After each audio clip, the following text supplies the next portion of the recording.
ہم نے پرورش میں بھی بچیوں کے ایسے حالات اپنائے ہیں. میں بھی بتاؤں گا رسول کریم صلی اللہ تعالی علیہ وسلم نے اپنی بیٹیوں کی پرورش کیسی کی. سیدہ فاطمۃ الزہرا سلام اللہ علیہا رضی اللہ تعالی عنہا فرماتی ہیں رسول کریم صلی اللہ تعالی علیہ وسلم سے اپنی پوری زندگی میں انہوں نے زیور کپڑے یا اپنی زندگی گزارنے کی کوئی چیز نہیں طلب کی.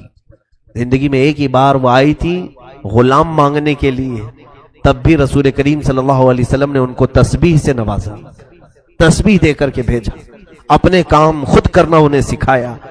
آج ہم اپنی بیٹیوں کی تربیت میں کیا کرتے ہیں؟ جب تک تمہارے گھروں میں بچیاں ہیں تم لاڑ پیار سے خوب پالتے ہو, ٹھیک ہے, اچھی بات ہے, بچیوں کے ساتھ نرم اچھی محبت, ان کے ساتھ شفقت و محبت ضرور ہونی چاہیے, لیکن امور خانہ داری اگر تم نے اسے نہیں سکھایا, میرے عزیزو, جس گھر میں یہ بیاہ کر کے جاتی ہے اس کے شوہر کا باپ, اس کے شوہر کی ماں جتنے بھی اچھے ہوں, لیکن ساس ساس ہوتی ہے, سسر سسر ہوتا ہے. ماں اور باپ تم ہو, پھر وہاں اس کی تمام چیزوں کو دیکھا جائے گا. اگر وہ امور خانہ داری میں برابر نکلی تو وہ لوگوں کی نظر میں محبوب رہے گی, اچھی رہے گی. لیکن اکثر حالات ایسے بگڑے ہیں کہ ہم نے اپنی بچیوں کو لاڈ و پیار سے پالا, کچھ بھی نہیں سکھایا. نہ والدین کے ادب و احترام سکھائے, نہ بڑوں کے ساتھ گفتگو کرنے کے سلیقے ہم نے سکھائے, نہ لوگوں سے مل کر بات کرنے کے انداز ہم نے سکھائے. بچیاں کھیلتے کھیلتے ایسی بڑی ہو گئی, کیونکہ باپ کی نظر میں 25 سال کی بیٹی بھی جو ہے وہ بچی ہی ہوتی ہے. ارے ہماری ابھی تو چھوٹی بچی ہے, تمہارے لیے بچی ہے لیکن دنیا کے لیے نہیں. بلکہ بچیاں جب تمہاری 5 سال کی ہو جائیں اسی وقت سے تم اس کی تربیت کی فکر کرنے لگ جاؤ. بلکہ اسلام نے اس سے قبل تربیت کا تمہیں سلیقہ دیا ہے. سیدہ کائنات فاطمۃ الزہرا رضی اللہ تعالیٰ عنہا اس وقت اپنی ماں خدیجۃ الکبریٰ رضی اللہ تعالیٰ عنہا کو کفن پہنا رہی تھی جب ان کی عمر 3 سال کی تھی. 3 سال کی عمر تھی اس وقت وہ اپنی ماں خدیجۃ الکبریٰ رضی اللہ تعالیٰ عنہا کو کفن پہنا رہی تھی. کوئی بچی یہ کام کرے گی؟ حضور پاک صلی اللہ تعالی علیہ وسلم حرم کعبہ میں آئے ہیں نماز کے لیے, سجدہ کر رہے تھے, ایک ظالم وحشی درندے نے اونٹ کی گندی اوجڑی لا کر حضور کی پیٹھ پر ڈالا. اس وقت کوئی نہیں دیکھ رہا تھا. ننھی سی یہ فاطمہ دوڑتی ہوئی آئی جب ان کی عمر 5 سال کی تھی, 4.5-5 سال کے بیچ میں, پوری حضور کی پیٹھ مبارکہ اپنے ہاتھوں سے صاف کیا. رسول کریم صلی اللہ تعالی علیہ وسلم کو کوئی بھی چیز نہ لگے, حضرت فاطمہ تو 5 سال کی عمر میں اس کا خیال کرتی تھی. عزیزان گرامی, وہ تربیت اس انداز سے ہوئی تھی کہ امور خانہ داری میں وہ پورا کمال رکھتی تھی.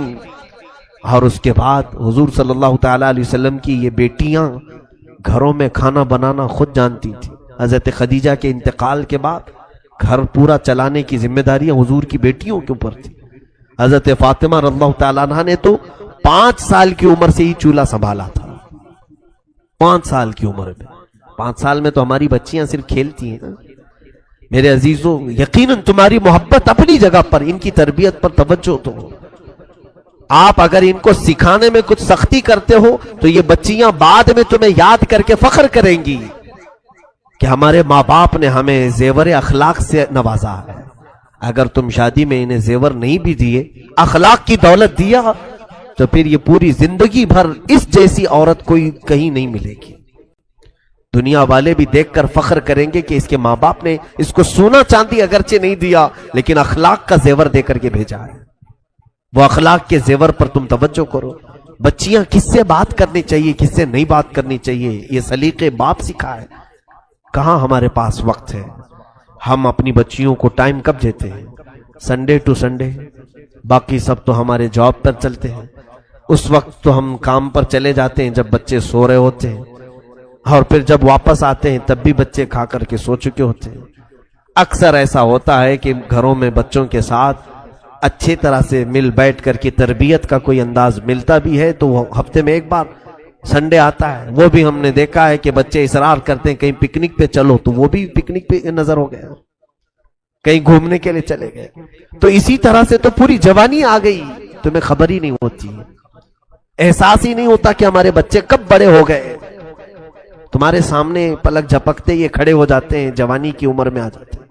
اس لیے توجہ کریں، رسول کریم صلی اللہ تعالی علیہ وسلم کے اس گھرانے سے میں آج بات کرتا ہوں۔ ازواج مطہرات نے بھی صبر کا دامن تھامے رکھا، اخلاق تقوی حضور کے گھر میں ایسا تھا کہ اللہ کے حبیب صلی اللہ تعالی علیہ وسلم اپنی وفات کے وقت ساری ازواج مطہرات کو بلا رہے ہیں۔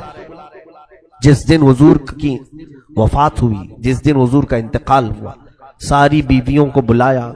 رسول پاک صلی اللہ تعالی علیہ وسلم نے ساری بیویوں سے پوچھا، کیا تم میں سے کسی کے پاس سونا چاندی زیور ہے؟ کسی زوجہ محترمہ نے کہا کہ ہاں یا رسول اللہ میرے پاس ہے۔ اللہ کے حبیب صلی اللہ علیہ وسلم نے اپنی اسی آخری حالت میں فرمایا، اگر تم چاہو تو یہ صدقہ کر دو، اگر تم یہ چاہو تو صدقہ کر دو، مشورہ دیا۔ ازواج مطہرات نے پوچھا، یا رسول اللہ صلی اللہ علیہ وسلم کیا آج سے سونا چاندی پہننا عورتوں کے لیے حرام ہو گیا؟ اب ہم زیور نہیں پہن سکتی؟ رسول کریم صلی اللہ علیہ وسلم نے فرمایا، نہیں، حرام نہیں ہے، زیور پہن سکتی ہیں عورتیں، لیکن اے میری بیویوں، میں یہ چاہتا ہوں کہ میں رب کے حضور حاضر ہو رہا ہوں، میں اپنے رب کی بارگاہ میں اب جا رہا ہوں، میرے جانے کا وقت آ گیا، میں یہ چاہتا ہوں کہ میں اپنے رب سے اس حال میں نہ ملاقات کروں کہ میرے گھر میں سونا چاندی پڑا ہوا ہو، میں کسی چیز کا مالک بن کر کے میرے مولا کے حضور نہیں جانا چاہتا۔ فقر اللہ کو پسند ہے، میں فقیر بن کر اللہ کے حضور حاضر ہونا چاہتا ہوں۔ رب تبارک تعالیٰ کے حضور صلی اللہ تعالی علیہ وسلم نے اپنے آخری دن بھی ازواج مطہرات کو کس چیز کی تلقین فرمائی؟ یہی مال و دولت کی محبت اپنے دل میں نہ رکھو۔ میں عورتوں سے آج تھوڑی دیر گفتگو کروں۔ اگر دیکھیں آپ، عورتیں اگر پیسے تمہارے جیب سے لے کر بچا بھی لیتی ہیں، کس لیے بچاتی ہیں؟ ان کے شوق کھانے پینے کے کم ہوتے ہیں، باہر جا کر کے اڑائیں، وہ چند ہوتی ہوں گی، لیکن اکثر عورتوں کا شوق سونا خریدنا ہے، چاندی خریدنا ہے، اور یہ کوڑی کوڑی جمع کر کے خرید بھی لیتی ہے، یا تو کسی کا شوہر اس کو فورس کر کے یا ماں باپ کو فورس کر کے سونا چاندی جمع کرو، پہنو میری بچیوں، پہنو، زیور تمہارے لیے اللہ نے بنایا ہے، زینت تمہارے لیے ہے، لیکن تمہاری کل زندگی زیور کے لیے نہیں ہے۔ تمہارا اصلی زیور تو تمہاری حیا ہے، تمہارے اخلاق تمہاری اصلی زیور ہے۔ یہ جو ہار ہے، یہ جو کانوں کی بالیاں ہیں، یہ چوڑیاں ہیں، یہ اگر ٹوٹ بھی گئی پھر دوبارہ کسی سونار کے پاس جاؤ، بنا لو، یا پیسے مل جائیں تو پھر خرید لو۔ سونا چاندی آتے جاتے رہتے، ایک بار اگر تمہاری عزت کے زیور پر داغ لگ گیا، کوئی سونار اس کو ٹھیک کر کے نہیں دے گا، پھر کوئی بازار میں وہ حیا کا زیور نہیں ملے گا، جس حیا کے زیور کو آج یہ بازاروں میں بیچتے پھر رہی ہیں۔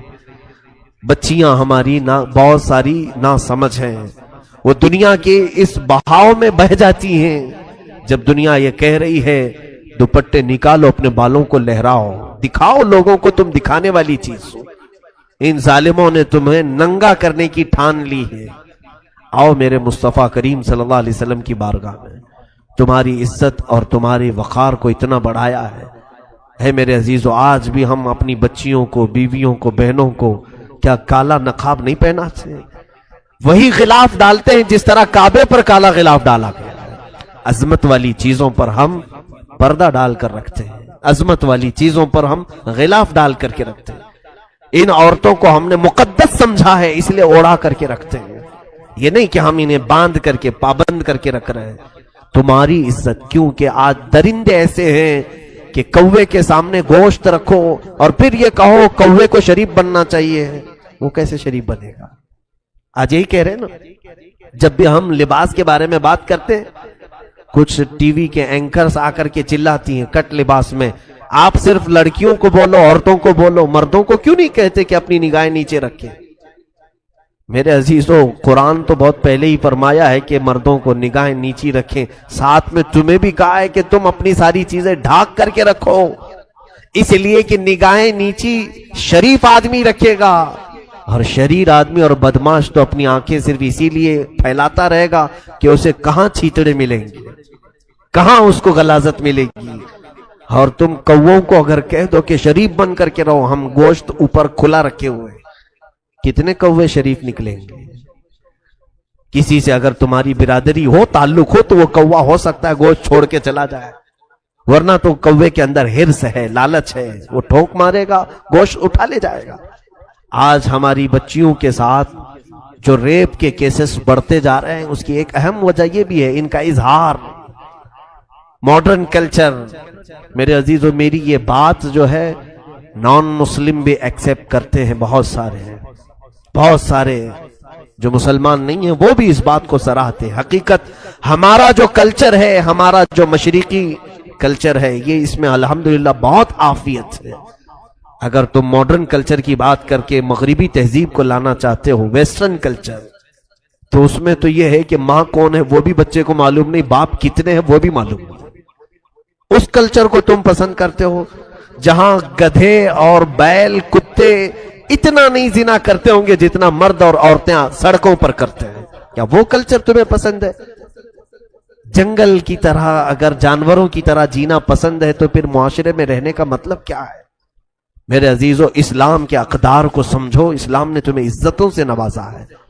مرد یقیناً اپنی نگاہوں کی حفاظت کرے، لیکن بچیاں اپنے جسموں کو ڈھانکیں، اپنے جسموں کی نمائش نہ کریں۔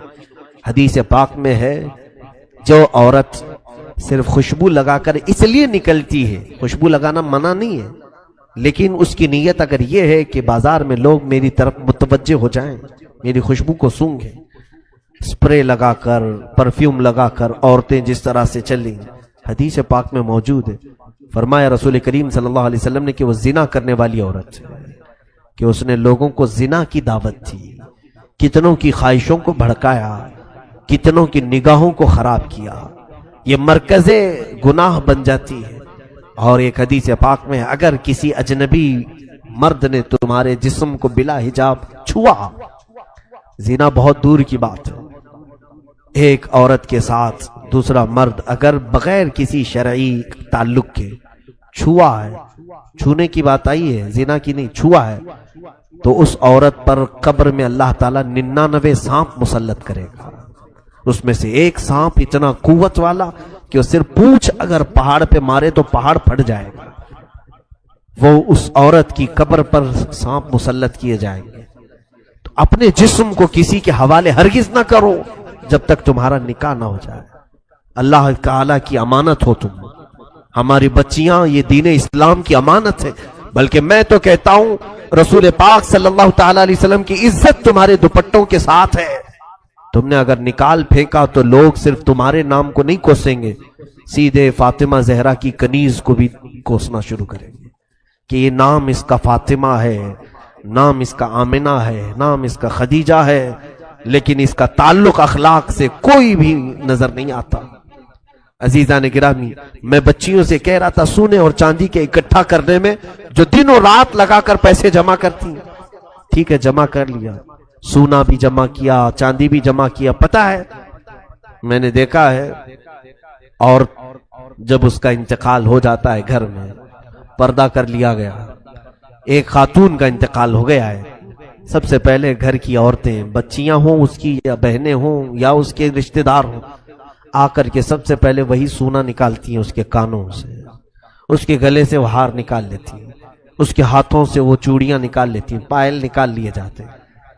تمہاری روح کیا نکلی کہ تمہارے گھر والے تمہارا پورا سونا تم سے سلب کر لیے، جس کے لیے تم کوڑی کوڑی جمع کرتے تھے۔ لیکن مجھے بتاؤ کہ جس بچی نے قرآن پاک کی کوئی سورہ یاد کی اور اس کی روح نکلی، مجال ہے پوری دنیا میں کہ کوئی آ کر کے تمہارے سینے سے وہ چھین کے دکھائے، نکال سکتا ہے کوئی؟ تمہارے سینے میں وہ جو چیز محفوظ تھی وہ قبر میں بھی رہے گی۔ بلکہ حدیث پاک میں یہ ہے کہ جس نے قرآن کے حلال کو حلال سمجھا اور اس کے حرام کو حرام سمجھا اور اس کے پاس سینے میں قرآن کا کوئی حصہ محفوظ رہا تو اس سینے کو قبر کی مٹی بھی نہیں کھائے گی۔ دنیا والے تو چھوڑے، یہاں جس زیور کے لیے آج بچیاں ہماری جان توڑ کوشش کر رہی، میں کہتا ہوں خاطر خواہ زیور اگر تمہیں مل جائے، ایک میانہ روی، بہت زیادہ بھی نہ ہو اور بہت زیادہ بخالت بھی نہ ہو، اگر ہے تمہارے پاس مال تو جتنا تم اپنے سٹیٹس کو دیکھو، اپنے درجات کو دیکھو، اسی اعتبار سے اپنے زیور کو خریدو اور استعمال کرو. میں حرام بھی نہیں کہہ رہا ہوں. عورتیں ضرور اپنی بالیاں پہنے، چوڑیاں پہنے، ہار پہنے. ہم تو عورتوں کو زینت کے لیے یہ تمام چیزیں دلا بھی سکتے ہیں، لیکن درمیانی راستہ اختیار کریں. اس میں اتنا بھی زیادہ نہ ہو کہ کوئی غریب بچی دیکھ کر کے للچانے لگ جائے، کاش میرے پاس مال ہوتا میں بھی ایک بڑا ہار لے لیتی. ایسا بھی نہ ہو کہ کئی بچیاں ہمارے نکاح میں چلی جاتی ہیں، ان کے پاس ایک چھوٹی سی بالی بھی نہیں ہوتی کان کی. ان کے لیے ایسا وقت نہ آئے کہ تمہیں دیکھ کر کے وہ افسوس کرنے لگے. عزیزان گرامی، میانہ روی اختیار کریں، درمیانہ راستہ اختیار کریں. رسول کریم صلی اللہ تعالی علیہ وسلم کے اس گھرانے میں کبھی ایسا ہوا ہے کہ حضور صلی اللہ تعالی علیہ وسلم تشریف لائے ہیں، 3 دن تک 4 دن تک کسی بھی زوجہ مطہرہ کے گھر میں چولہا نہیں جلایا جاتا، کھانا ہی نہیں بنتا تھا. یا تو وہ روزے سے ہوتی ہو یا تو فاقے سے ہوتی، لیکن شکایت کبھی نہیں کرتی. عورتیں یہ بھی سیکھیں کہ مرد کی تمام حالتیں ہمیشہ ایک طرح کی نہیں ہوتی. آج جب تمہارا نکاح ہوا تھا، تمہارا شوہر نوکری پر تھا، بزنس کرتا تھا، اچانک مندی آ گئی یا پھر اس کی نوکری چھوٹ گئی، تو کیا عورتیں اس مرد کو چھوڑ دیں گی؟ عورتیں اس مرد کو ہمیشہ کے لیے چھوڑ کر بھاگ جائیں گی کہ اب یہ کماتا نہیں ہے، کچھ پیسے نہیں لاتا ہے؟ ایسے کئی معاملات ہم نے بھی دیکھے ہیں. 25 سال کھلایا لیکن اب اس کی طاقت میں کمی آ گئی، کچھ تو ہوا جس کی وجہ سے اب کام کاج نہیں کرتا، تو عورتیں ہر جگہ جا کر کے شہرا کرتی ہیں، میرا شوہر ناکارہ ہے، نکما ہے، کچھ کام نہیں کرتا. بخاری شریف کی حدیث میں کل ہی پڑھ رہا تھا، رسول کریم صلی اللہ علیہ وسلم نے فرمایا، میں نے جہنم میں سب سے زیادہ عورتوں کو دیکھا. صحابہ نے پوچھا، یا رسول اللہ صلی اللہ علیہ وسلم کس وجہ سے؟ حضور فرماتے، ہن یکفرن العشیر، وہ اپنے شوہروں کی نافرمانی کی وجہ سے. پوچھا کہ کیا کرتی ہیں وہ شوہروں کے ساتھ؟ حضور صلی اللہ تعالی علیہ وسلم فرماتے ہیں کہ اذا احسنت احداہن الی احداہن الدہر، یعنی جب تم ان میں سے کسی ایک کے ساتھ پورا زمانہ بھر احسان کرو، زندگی بھر تم اس کے ساتھ احسان کرو، پھر جب تم میں سے ایک چیز اگر اس کو نہیں ملی تو کہتی ہے کہ میں نے تیرے ساتھ کبھی بھلائی دیکھی نہیں، تو نے کبھی کچھ اچھا کام کیا ہی نہیں میرے ساتھ. یہ جملہ عورتوں کا انہیں دوزخ میں لے جائے. حضور صلی اللہ علیہ وسلم فرماتے ہیں ان کا یہ کہنا کہ تو نے میرے ساتھ کبھی بھلا کیا ہی نہیں، وہ دوزخ میں. ایسی کتنی عورتوں کو دیکھیں آپ، وہ یہی کہتے کبھی اس نے میرے ساتھ اچھا نہیں کیا، جبکہ کھلا رہا ہے وہ تمہیں، جبکہ وہ کپڑے تمہیں پہنا رہا ہے، تمہارے بچوں کی پرورش کر رہا ہے. محض یہ ہے کہ تمہاری بہت زیادہ خواہشات کو اس نے پورا نہیں کیا. ایسے کئی واقعات ہمارے سامنے ہیں کہ غلط خواہشات عورتوں کی مردوں کو غلط راستے پر لے آتی ہیں.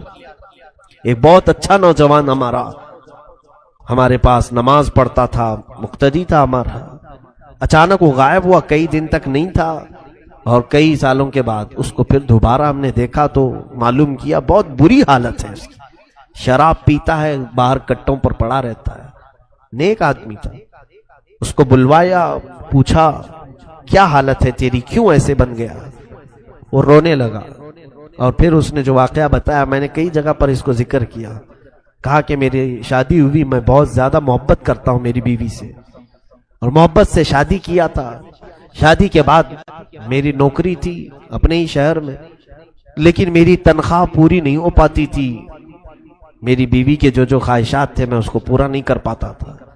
میری بیوی کے لیے پھر مجھے اپنا شہر چھوڑ کر بنگلور جانا پڑا.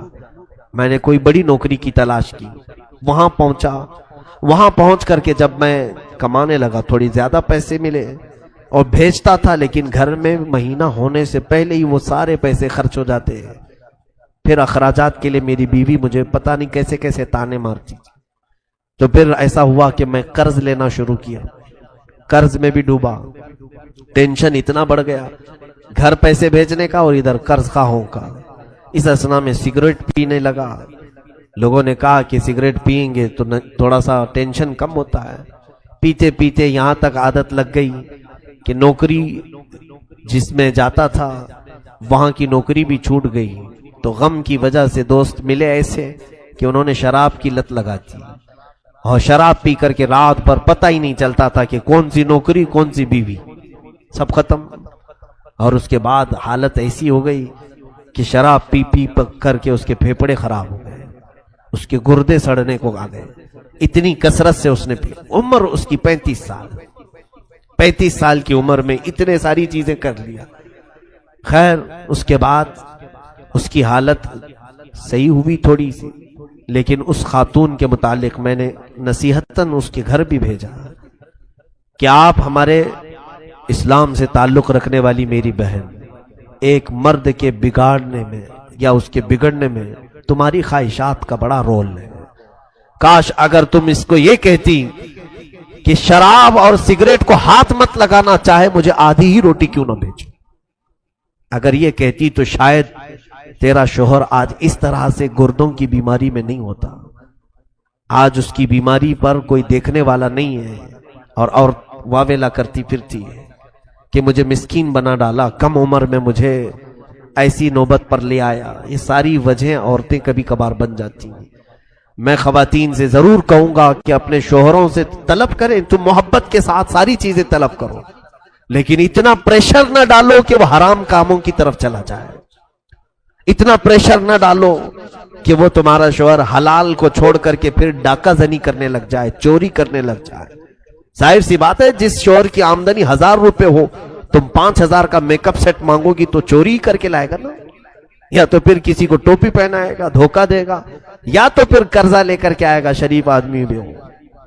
یہ خواہشات اتنی زیادہ نہ ہو، اتنی زیادہ نہ ہو، بلکہ اسلامی لمٹ اور شریعت کے دائرے میں رہ کر کے ایک معاشرتی زندگی بہترین انداز میں گزار سکتے ہیں۔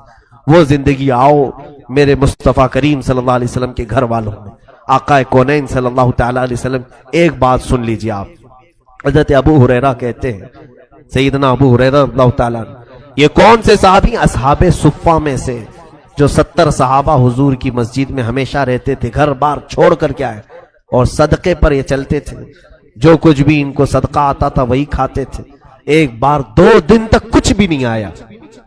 حضرت ابو ہریرہ کہتے ہیں میں نے پیٹ پر رسی باندھ لیا کہ پیٹ کھلا رہتا ہے تو بھوک زیادہ لگتی ہے، ٹائٹ کر لو تو بھوک کم لگتی تھی۔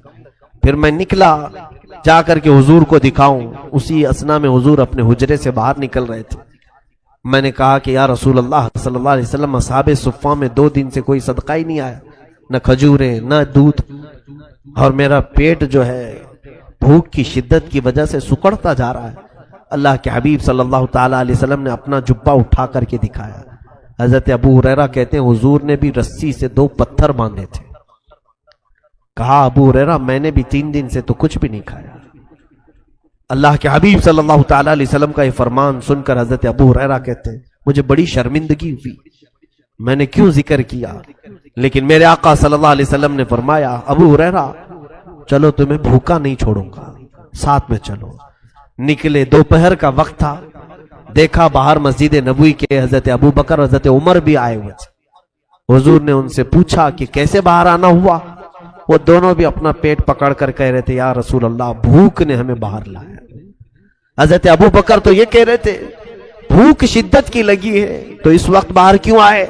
کہا چہرے رسول دیکھتے ہیں تو بھوک ختم ہوتی ہے۔ رسول کریم صلی اللہ تعالی علیہ وسلم کے چہرے پاک کو دیکھ کر بھوک کو کم کرنا، یہ وہ صحابہ جو پوری دنیا پر حکمرانی کر چکے، یعنی عدل و انصاف کے اعتبار سے یہ صحابہ فاقہ میں رہتے تھے، اور حضور صلی اللہ علیہ وسلم نے ان تینوں کو لے کر ایک جگہ کی طرف کا قصد فرمایا، اور حضور سیدھے حضرت ابو ایوب انصاری کے مکان پر آئے۔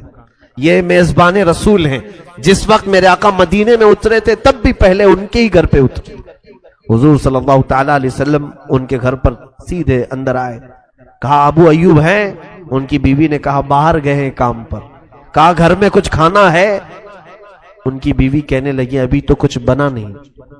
اسی اثنا میں انہوں نے بلوایا اپنے شوہر کو، حضرت ابو ایوب بھاگتے ہوئے آئے، کہا دوپہر کے وقت رسول خدا صلی اللہ علیہ وسلم کا میرے گھر پر آنا، اور انہوں نے اپنی بیوی سے کہا 6 مہینے کی بکری کا ایک بچہ ہے، جلدی ذبح کرو اور اسے کھلا دیتے ہیں۔ انہوں نے بکری کو ذبح کیا،